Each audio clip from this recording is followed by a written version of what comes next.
Sam Battlefields here. Thank you very much for joining me. Look, the debate was this morning. As expected, it was just, I don't even know if it was worth it. Right off the bat, Big Dan's been, like they're kind of sitting there all blah, blah, blah. They ask a question. I can't remember what the question was. And, Greg goes, well, no, Greg asked, what is ecological dynamics? And Big Dan goes, well, I believe, and it's like, no. What is it? And then they're like, do you want to have a constructive conversation? Do you actually want to have a mate? You guys are the ones that called him out. Like, the constructive conversation came from him getting onto the fucking thing. Now look, I watched the first hour. The first 45 minutes was Tom DeBlass. Obviously well known in the community, well respected, all that kind of thing. He was. Look, I've taken a few notes, so it kept on coming back to things that were kind of irrelevant. They agree for the most part, and yet they don't agree, which is just odd.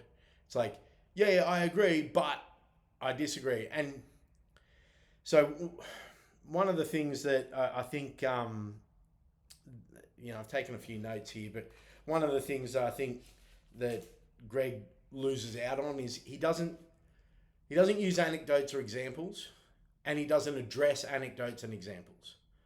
Or when he does, he addresses them academically, which is like, for me, I sit there cheering him on, going, "Fuck yeah, you fucking nailed it."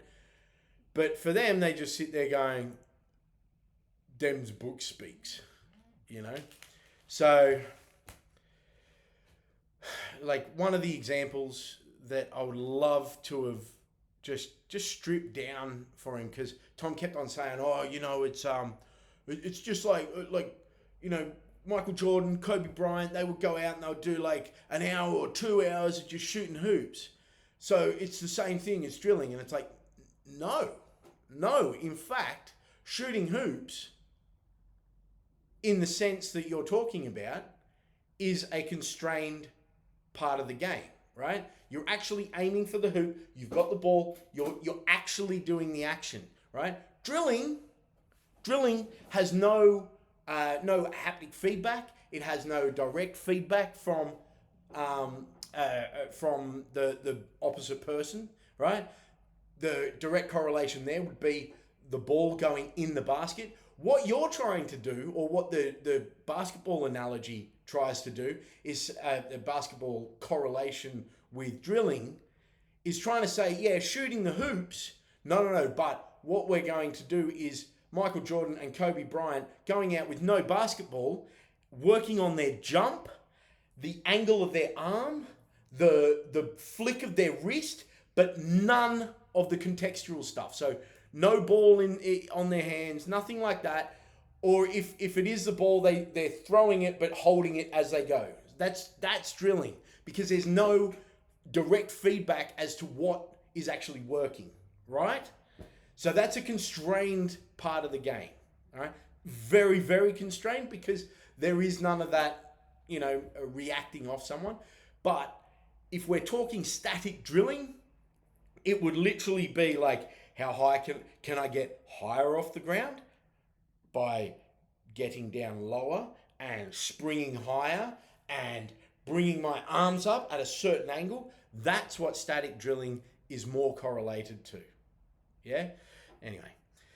After fucking ages in the discussion, Big Dan finally speaks and agrees with Greg, as we expected, but thinks everyone starts again because the instructors are now making them all start again. It's just such a fundamental misunderstanding and seemingly what's the word? Seemingly willful ignorance at this point. Willful ignorance to be like, yeah, it's just starting again. Like you're just throwing them into... No, it's not. The coach, the instructor has to have that higher level knowledge. They have to have it. It's and like today. So I'll give you an example from today's lesson, right? I was noticing that in a particular technique, in a particular position and under particular conditions, people were doing one thing and the goal and the goal seemed further away, whereas if they did another thing, the goal would actually be closer. I won't go too far into the actual technique per se or the position per se, but what was happening was that there was one thing that they could have done right at the start that would allow them to feel that branch where one, like the goal is over here and one thing ends you up over here, or the goal is over here and one thing ends you up here, right? I won't go, again, not going to go too far into it, but when I then constrain the game to being like, okay, doing this one thing will end you up over here, and doing this other thing, so will give you an opportunity to get closer. So you'll get the goal here. Fuck, I'm making this too difficult. Trust me, it was a fucking great game. But it's not like I didn't know that there was an outcome that would get you closer to the goal. It's not like I didn't know that was there, but I didn't want to just be like, well, it's going to be easier if you just get rid of this, because that's exactly what happened to me. And what happens when you tell someone in a fucking lesson what to look out for is that everyone else in that lesson now knows what to look out for. So you've got to experiment and you've got to feel it for yourself. And there was this whole thing of like, yes, but the hand has to be in these very specific... No, it doesn't. Like, for individuals, it would have to be in a very specific position. But that's the individual that must find out and experience that.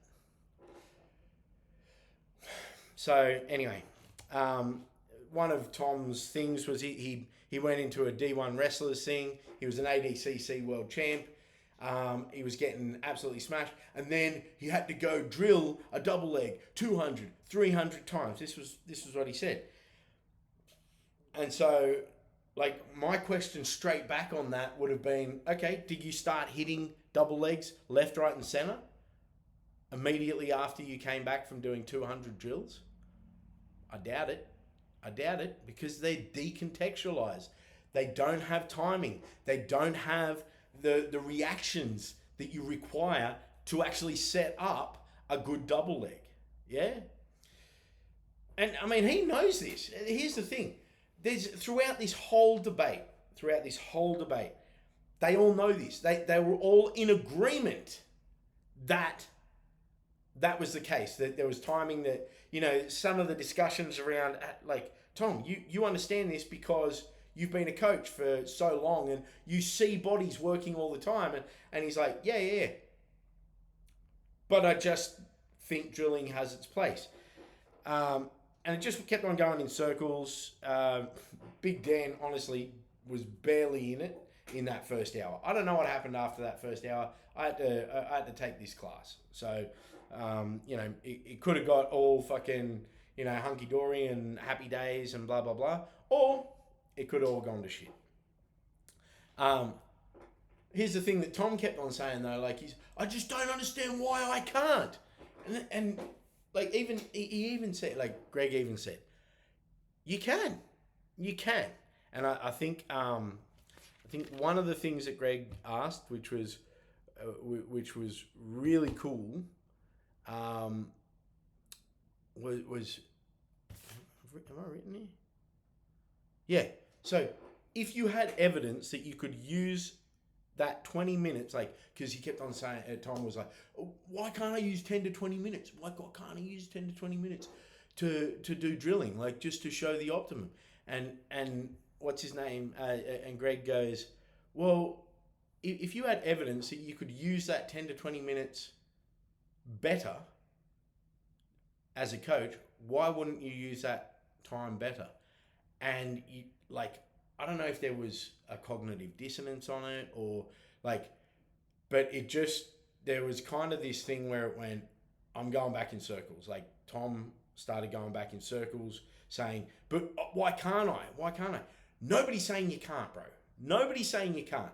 But I love that thing of there's evidence to suggest, and there's more evidence to suggest that it isn't as good as doing constraints-led approach than there is that it is as good as, right? So on the balance of probabilities, at this point in our academic experiment, all that kind of stuff, at this point in the journey, CLA is outperforming IP-related stuff.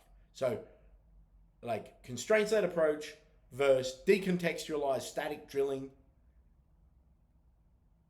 CLA is whooping its ass, right?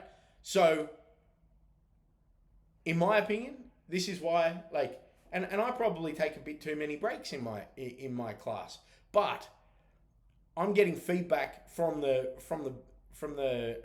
team, right? And here's the thing: in many cases, the feedback is not for me. I don't like. It's not that I don't care. I want to hear their feedback. But the feedback is for them to conceptualize for themselves what they've been doing, right? I'm not there to fucking go, no, well, actually, your concept of how you felt your thing, you experimented is wrong. It just doesn't work like that. Anyway, so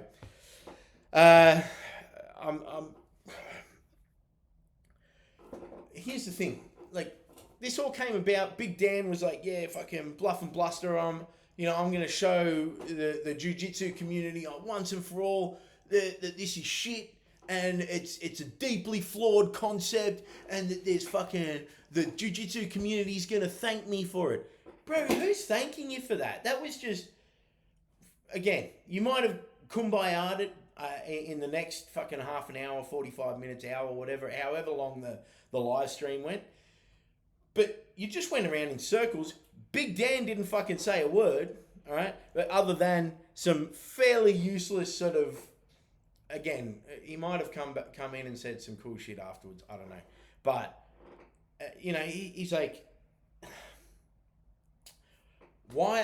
One of the things that he said is, when I say fairly useless, up until a point, he was like, it was like 45 minutes in. He barely said a word. Tom had just overtaken the whole thing. But he said, so why are the best teams not using it? And I think this was actually a decent, not criticism as such, but it was a decent question because the question basically was answered almost immediately by Greg by saying, because they don't know that it's there, so or they're not aware of it, right? And they were like, you gotcha. Fucking Danaher knows it's there, and it's like, yeah, okay, cool. And then they are aware. I think people, once again, they put too much weight on the static drilling side of things, and the mental models side of things. But like, it's not like you can't take something from them.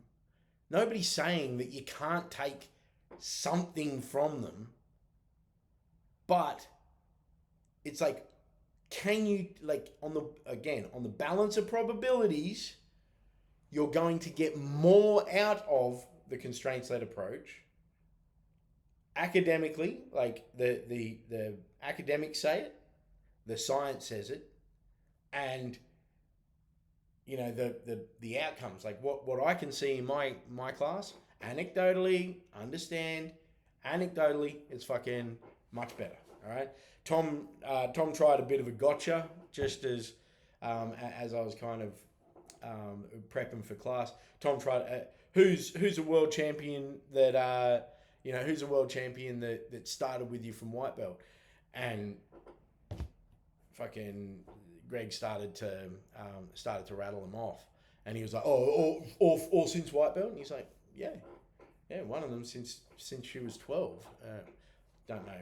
I don't know much about that side of things, but in my opinion, it was kind of, it went in circles for the first hour. In many ways, Tom was like, I believe in world champions. I believe in ADCC champions. I believe in these champions, and you haven't got any. And it's like, the more people, the more people that are doing it. And hey, Big Dan, Tom DeBlass, thanks very much for getting out to the community. I'm pretty sure at this point that the community was, I think I saw on the live when I was there, 1,800 or something like that. Awesome. Great. 1,800. That's hopefully, I think half of that was our Discord. But yeah, anyway, I'm going to leave it there. I might watch the rest of it later if someone's got a recording of it. Sam Battlefields here. Much love. Peace.